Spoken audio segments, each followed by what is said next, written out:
50 ఏళ్ల సుదీర్ఘ రాజకీయం, 4 సార్లు ముఖ్యమంత్రి, ఎలాంటి క్లిష్ట పరిస్థితుల్లోనైనా ఎదురీత ఆయనకు అలవాటైన పని. ఆయనే ఏపీ సీఎం ముఖ్యమంత్రి చంద్రబాబు నాయుడు.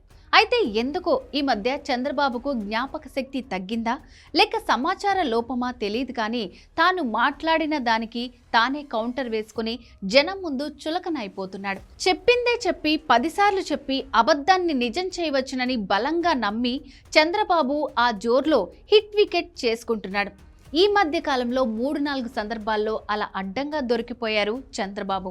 అసెంబ్లీలో తిరుమల లడ్డు కల్తీ విషయంపై మాట్లాడుతూ మాజీ చైర్మన్ కరుణాకర్ రెడ్డి క్రైస్తవుడని, జగన్ అతన్ని టీటీడీకి చైర్మన్ ఎలా చేశారని నిలదీశారు చంద్రబాబు. అంతేకాదు, కరుణాకర్ రెడ్డి తన కుమార్తె పెళ్లి మెదక్ చర్చిలో చేశారని ఫోటోలతో సహా చూపించాడు. క్రిస్టియన్ సాంప్రదాయంలో కరుణాకర్ రెడ్డి డాటర్ మెదక్లో పెళ్లి చేసుకోవడం, మెదక్ చర్చిలో తప్పలేదు. మీరు అలాంటి వాళ్ళని టీటీడీ బోర్డు చైర్మన్ వేస్తే. చంద్రబాబు మాట్లాడిన పావు గంటకి ప్రెస్ మీట్ పెట్టిన కరుణాకర్ రెడ్డి బాబును కడిగి పారేశారు.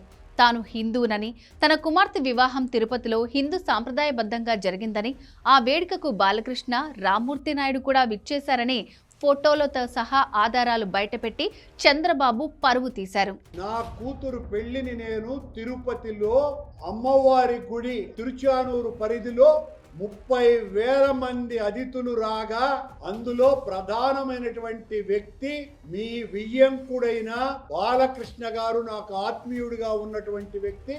ఆయన వచ్చి నా కూతురు పెళ్లికి అక్షింతలు వేసినారు.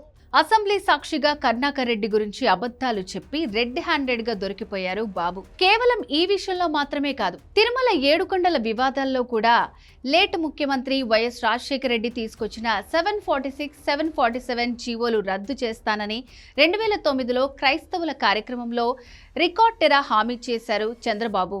746, 47 జీవోలు రెండు వచ్చాయి. నేనున్నప్పుడు ఎప్పుడు కూడా 746 కానీ 47 జీవోలు అవసరం రాలేదు.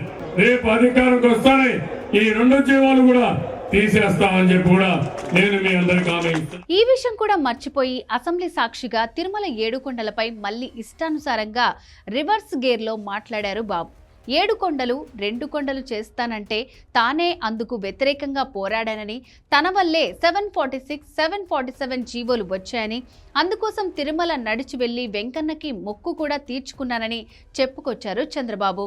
7 కొండలు కాదు 2 కొండలని ఉత్తర్వులు ఇచ్చాడు. ఆ ఉత్తర్వు కూడా 338 జీవో ఇచ్చారు. ఆ జీవో ఇచ్చినప్పుడు మేమందరం కూడా గట్టిగా ఫైట్ చేశాం, అసెంబ్లీలో ఫైట్ చేశాం. కడా నేను మొక్కున్నాను, మళ్ళీ ఇది సాధించి మీ మొక్కు తీర్చుకుంటాను, నడిచి వస్తానని చెప్పి. ఇలా చంద్రబాబు సమయానికి తగినట్లుగా అవసరం వచ్చినప్పుడు అందుకు అనుగుణంగా మాట్లాడుతూ అబద్ధాన్ని నిజం చేయాలని, నిజాన్ని అబద్ధం చేయాలని ప్రయత్నిస్తూ దొరికిపోతున్నారు. ఇదే విషయంపై పార్టీలోనూ లీడర్ల మధ్య పెద్ద చర్చ జరుగుతోంది. చంద్రబాబు ఎందుకు ఇలా ప్రవర్తించి అందరినీ బుక్ చేస్తున్నారని నాయకులు బుర్రలు పట్టుకుంటున్నారు. అసలు మాట్లాడకుండా ఉంటే గొడవే రాదు కదా అని అంటున్నారు టీడీపీ నేతలు.